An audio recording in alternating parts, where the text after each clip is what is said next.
Huawei-гаар утсан Google-ийн аппликейшнууд хялбар суугддаг боллоо.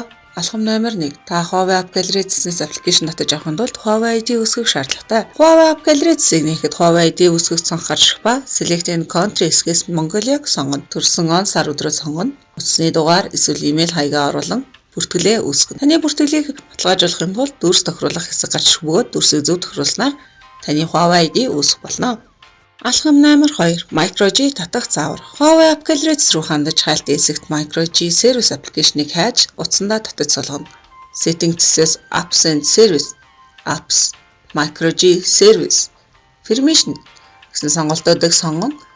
Location, Media Files, Contacts, Phone, SMS, Body Sensor сонголтуудыг идэвхжүүлээрэй. Үүний дараа та Huawei App Gallery зэснээс өөрт хэрэгцээд аппликейшнуудыг хялбар татаж суулган ашиглах боломжтой. Танд амжилт хүсье. Баярлалаа.